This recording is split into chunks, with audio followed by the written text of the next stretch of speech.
बताओ महाराज, Indian soldier खड़ा हो जाए, भारतीय सैनिक 7 फुट के खड़े हो जाएं कहीं हरियाणा के जाट, हरियाणा में जाट कहीं खड़े हो जाएं, और चाइना के में हाय शुंग फुंग फुंग सिंग फुंग फुंग फुंग, इधर आता Sai Fung Fung Fung Fung. Doklam में याद होगा 5000 वर्ष पहले भी इतना सोचने वाला कोई था? तृणावर्त, जिसने तुम्हारे शरीर में खलबली मचा दी आकर के 13 साल की उम्र के बाद, 13 इयर्स 14 इयर्स के बाद खलबली मच जाती है। तृणावर्त धूल से आवृत हो जाता है, सत्य दिखाई नहीं पड़ता। नहीं कहते टीनेजर्स कुछ देखते नहीं, फिर ऐसी अंधी दौड़ लगती है, कब कहां डूबेंगे कुछ पता नहीं। तृणावर्त का आक्रमण हुआ है। कृष्ण होंगे तो मामला बन जाएगा, नहीं होंगे तो बह जाओगे। रजसा और तमसा पूरे गोकुल में धूल धूल हो गया, आंधी आ गई, दिख ही नहीं रहा है किसी को कुछ। और इस गोकुल में भी यही होता है। 13 से 17 साल की उम्र में ये तृणावर्त नामक राक्षस आता है और वासना की ऐसी तूफान और धूल उड़ाता है कि कुछ नहीं दिखता, न मां दिखते, न पिता दिखता, न धर्म दिखता, दिखता है तो कोई और श्रद्धा की तरह 36 टुकड़े हो करके और फ्रिज में बंद हो जाते हैं। सनातन धर्म ही है जो तुम्हें बचा सकता है, तुम्हारे प्रज्ञा और प्रबोध ही है जो तुम्हें बचा सकता है। श्री मद भागवत श्री कृष्ण की कथा कभी इस एंगल से भी सुन के देखो। There are so many angles nowadays. अभी जरूरत इस एंगल की है, कभी किसी एंगल की थी, आज इस एंगल की जरूरत है। हमें बचना है, हमें बढ़ना है, हमें उठना है, हमें मुश्किलों से ऊपर उठना है, हमें मुस्कुराना है, हमें खिलखिलाना है।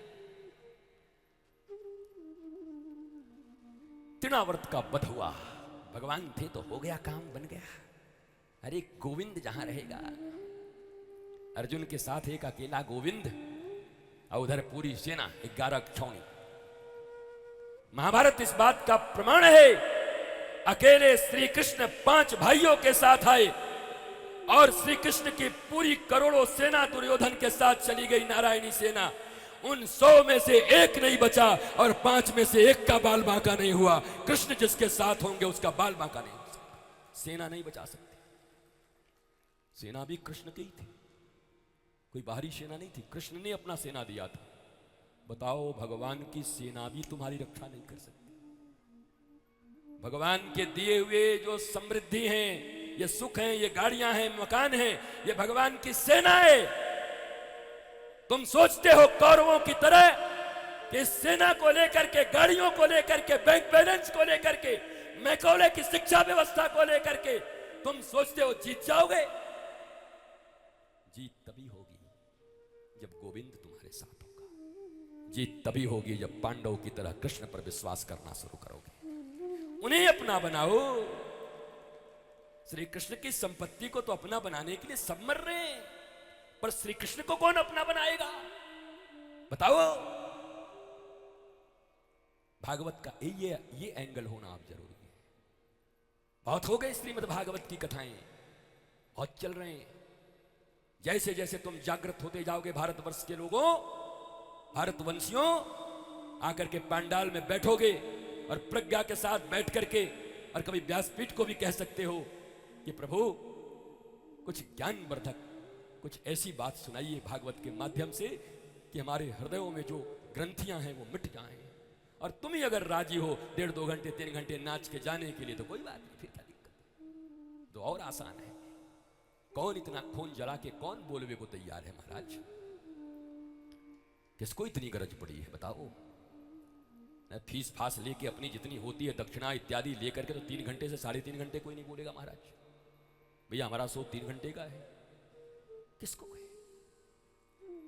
तो अपने बच्चों के लिए वास्तव में जिससे प्यार होता है, पड़ोसी के लिए पता नहीं तुम कितनी रातें जग पाओगे, पर तुम्हारी अपनी संतान अगर बीमार हो तो महीनों तक मां अपने गोद में लेकर के उसे बैठी रहती है। ये व्यासपीठ भी मां की तरह है, तुम बच्चों की तरह हो। तुम्हारे लिए व्यासपीठ दिन रात भी बैठ सकता है और यही प्यार है। व्यासपीठ का यही कर्तव्य है भारतवर्ष में। व्यासपीठ को यही करना चाहिए भारतवर्ष में। ये भी व्यापार न बने। तो सोर्स ऑफ इनकम न बने। बहुत सारे उपाय हैं सोर्स ऑफ इनकम के। कौन सी कमी है? जिनके इतने बच्चे हैं उनको किस बात की कमी है? 4-4 बच्चे जिनके हैं वो तो माता पिता आराम से रह रहे हैं, और हजारों हजार बच्चे जिसके हैं उसको क्या तकलीफ होगी? न कपड़े की, न खाने की, न रहने की, न आने की, न जाने की, सब तकलीफें कुछ नहीं है। बस ईमानदारी से हम कथा सुनावें और ईमानदारी से तुम सुनो। बताओ महाराज, इंडियन सोल्जर खड़ा हो जाए, भारतीय सैनिक 7 फुट के खड़े हो जाएं कहीं हरियाणा के जाट, हरियाणा में जाट कहीं खड़े हो जाएं, और चाइना के तिमे हाय शुंग फुंग फुंग सिंग फुंग फुंग फुंग, और इधर आते Sai Fung Fung Fung Fung. Doklam में याद होगा 5000 वर्ष पहले भी इतना सोचने वाला कोई था? तृणावर्त, जिसने तुम्हारे शरीर में खलबली मचा दिया करके 13 साल की उम्र के बाद, 13 इयर्स 14 इयर्स के बाद खलबली मच जाती है। तृणावर्त धूल से आवृत हो जाता है, सत्य दिखाई नहीं पड़ता। नहीं कहते टीनेजर्स कुछ देखते नहीं, फिर ऐसी अंधी दौड़ लगती है, कब कहां डूबेंगे कुछ पता नहीं। तृणावर्त का आक्रमण हुआ है। कृष्ण होंगे तो मामला बन जाएगा, नहीं होंगे तो बह जाओगे।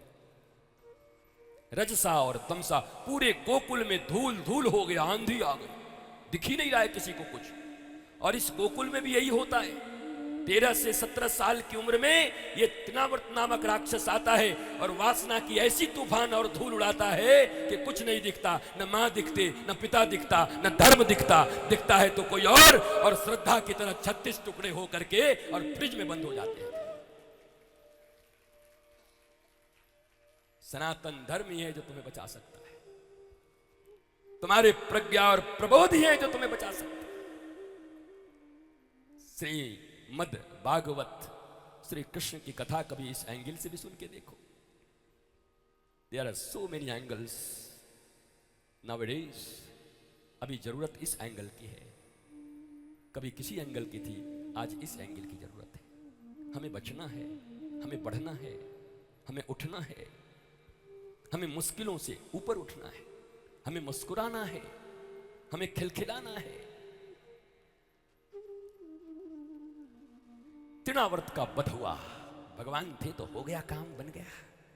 अरे गोविंद जहां रहेगा, अर्जुन के साथ एक अकेला गोविंद और उधर पूरी सेना 11 छौनी। महाभारत इस बात का प्रमाण है। अकेले श्री कृष्ण 5 भाइयों के साथ आए और श्री कृष्ण की पूरी करोड़ों सेना दुर्योधन के साथ चली गई, नारायणी सेना।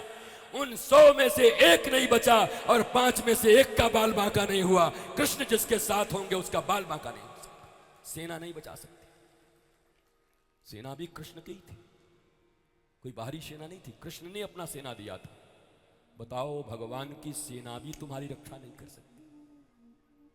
भगवान के दिए हुए जो समृद्धि हैं, ये सुख हैं, ये गाड़ियां हैं, मकान हैं, ये भगवान की सेना है।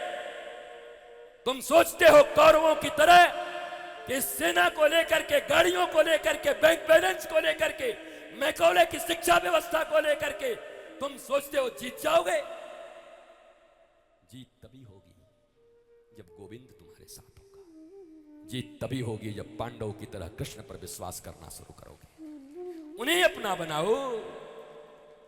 श्री कृष्ण की संपत्ति को तो अपना बनाने के लिए सब मर रहे हैं, पर श्री कृष्ण को कौन अपना बनाएगा? बताओ। भागवत का ये एंगल होना आप जरूरी है। बहुत हो गए श्रीमद् भागवत की कथाएं, बहुत चल रहे हैं।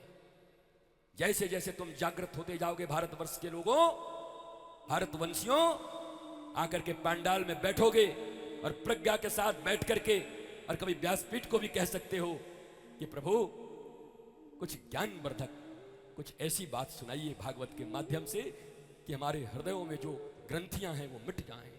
और तुम ही अगर राजी हो 1.5-2 घंटे 3 घंटे नाच के जाने के लिए तो कोई बात नहीं, फिर क्या दिक्कत? तो और आसान है। कौन इतना खून जला के कौन बोलवे को तैयार है महाराज? किसको इतनी गरज पड़ी है बताओ? फीस फास लेके अपनी जितनी होती है दक्षिणा इत्यादि लेकर के तो 3 घंटे से 3.5 घंटे कोई नहीं बोलेगा महाराज। भैया हमारा शो 3 घंटे का है, किसको है? तो अपने बच्चों के लिए वास्तव में जिससे प्यार होता है पड़ोसी के लिए पता नहीं तुम कितनी रातें जग पाओगे, पर तुम्हारी अपनी संतान अगर बीमार हो तो महीनों तक माँ अपने गोद में लेकर के उसे बैठी रहती है। ये व्यासपीठ भी माँ की तरह है, तुम बच्चों की तरह हो, तुम्हारे लिए व्यासपीठ दिन रात भी बैठ सकता है। और यही प्यार है, व्यासपीठ का यही कर्तव्य है भारतवर्ष में, व्यासपीठ को यही करना चाहिए भारतवर्ष में। ये भी व्यापार न बने, सोर्स ऑफ इनकम न बने। बहुत सारे उपाय हैं सोर्स ऑफ इनकम के, कौन सी कमी है? जिनके इतने बच्चे हैं उनको किस बात की कमी है? 4-4 बच्चे जिनके हैं वो तो माता पिता आराम से रह रहे हैं, और हजारों हजार बच्चे जिसके हैं उसको क्या तकलीफ होगी? न कपड़े की, न खाने की, न रहने की, न आने की, न जाने की, सब तकलीफें कुछ नहीं है। बस ईमानदारी से हम कथा सुनावें और ईमानदारी से तुम सुनो।